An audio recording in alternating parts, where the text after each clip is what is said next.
Hi, and welcome to the show. Again, we thank God that you can view the show, whether it's in your living room, your kitchen, your bedroom, or any other area in your home. We're excited to bring you DAP Ministry Presents. I'm your host, the Reverend Willie Williams Jr. Excited about the information you're going to receive. Say to you, as in the past, we would always say to you, go to the lower night ward, but because of this pandemic, we don't know if you travel that way. But I can tell you some things are changing that you may be able to go down there. I still have relatives and friends and pastors. The Reverend Charles Duplessis of the Mount Nebo Baptist Church. He's there worshiping. He did his inaugural worship after being out of his church for at least 17 years. Amen. And on March 28th, they went in and they had a good time. They started at 9:30, and they didn't finish up until about 5 p.m. That evening. And they didn't just give you the spiritual word; that they gave you some physical food. Amen. It was a blessing. But again, we're still encouraging those pastors. There's still pastors down there, and there's still citizens down there. That they do need more businesses down there, so whatever you can do to enhance that in the lower night ward area, you do what you can. Again, we're excited because we have a guest, and this guest has some information that you can utilize today. And she comes in the person of Sandra Metz.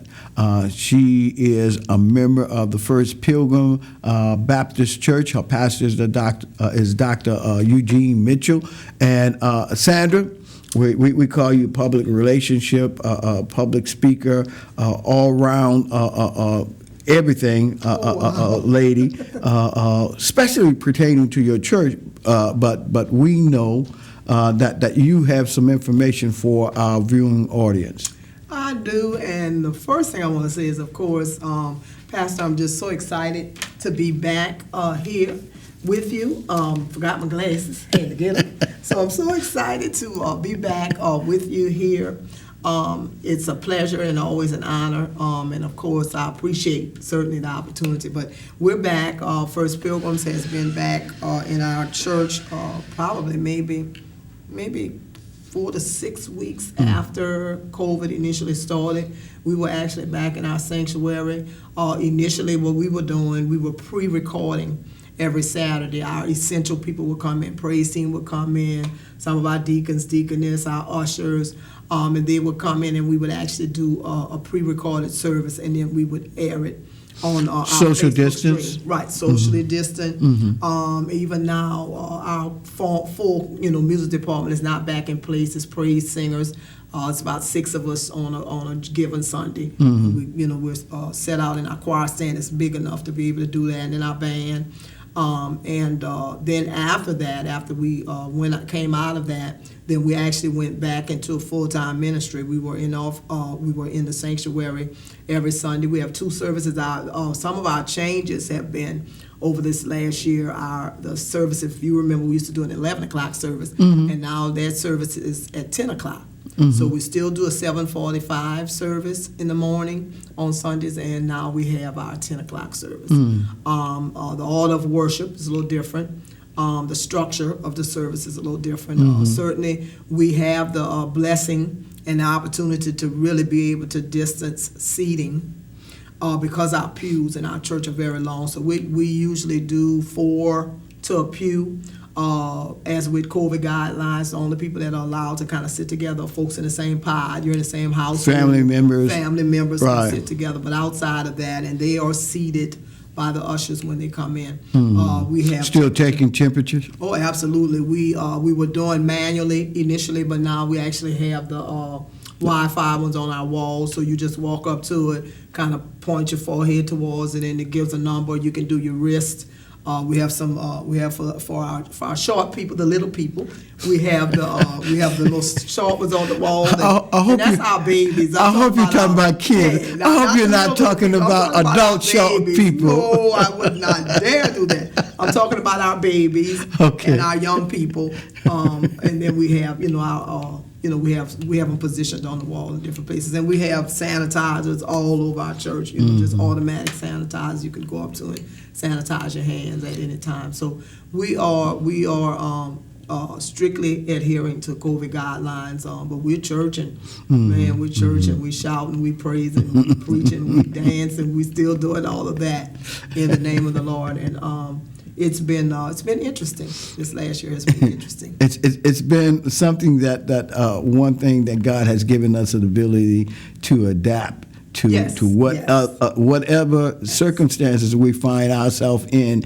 We learn how to worship the Lord. And look, that's a good thing. You know why it's a good thing? It teaches us that sometimes it just does not make sense to throw in the towel, to give up. If God has given you a way to exist, then keep on existing. Keep on existing. But and what He's allowed us to do, Pastor, is He's allowed us, even in this season, in this moment, He's allowed us to hit the reset button.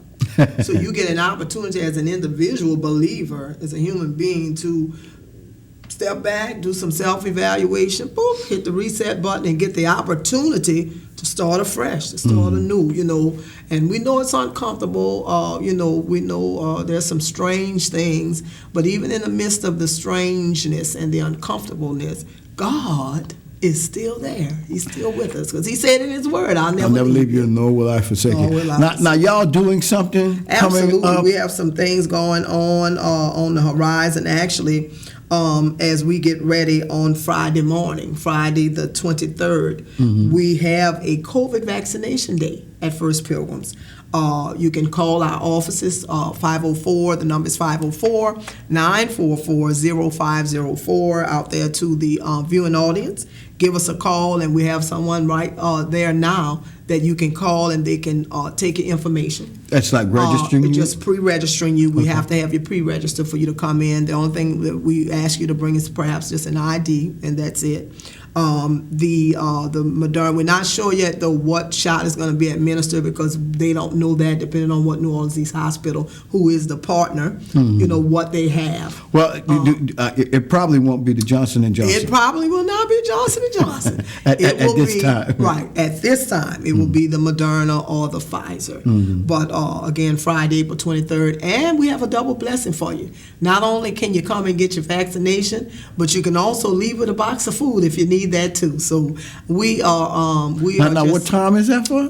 The vaccination day starts at 9 in the morning. Okay. So when you call, just give us that quick call early morning. We'll sign you up, and then you get in the car, get on the bus, and just come on down. Call the Uber, Lyft, and just come on down. Have a friend, a neighbor, bring you on down, and that's from 9 to 12. And there is a ceiling of numbers, because they can actually effectively vaccinate, I think it's 60 people per hour. So given the 3-hour window, we can effectively vaccinate people 6 times 380 people can be vaccinated in that 3-hour window of time. So it's a blessing. We've been out in our neighborhood. We have flyers and information that we put on our church's Facebook page, so you can go there, First Pilgrims BC, and you can go on to the church's page, and you'll see information there that you can gather as well. And then the food, as it relates to food distributions, we do those primarily every other Friday. Typically, it's the 2nd and 4th, but there are instances, weather events or different things that we may have to kind of shift a little bit, but primarily it's the 2nd and 4th Fridays of the month. So this is our Friday. So that will be a continuation separate from the vaccination? So you can come out after you've had your vaccination. You can stop on by. We'll have the ladies outside. Some will be, some of the volunteers will be working Franklin Avenue, and some will be in our yard, actually, which faces Urquhart Street. And we'll have boxes of food. As a matter of fact, they're packing up and preparing and getting ready now. So we're looking to bless, and we're getting ready, particularly because of the vaccination day. We are expecting or anticipating even more people than we would have on a normal given distribution because of people coming in to be vaccinated. Okay. So we have that going on the 23rd. Also, I just want to make sure I'm hitting everything. on the first Sunday in May. Now, I know that's a few weeks off, but I did want to at least begin to make the announcement about it. Our women's ministry celebrates annual Women's Day because we're actually back this year now into some of our regular activities that we did pre-COVID. So we have reinstituted Women's Day, which has always been the first Sunday in May. But it's going to be an awesome time. The theme this year is "The Blood Still Works." Okay. The blood Y'all still have a works. speaker already? At 7:45, Pastor will be preaching an anointed word, and then at our 10 a.m. service, our own First Lady, President of our Women's Ministry, First Lady Mitchell, will speak at the 10 a.m. service. Okay. So and our female praise teamers will sing, and so we're looking forward to a great time there. And we want to just invite those who are viewing us on today to mark your calendars.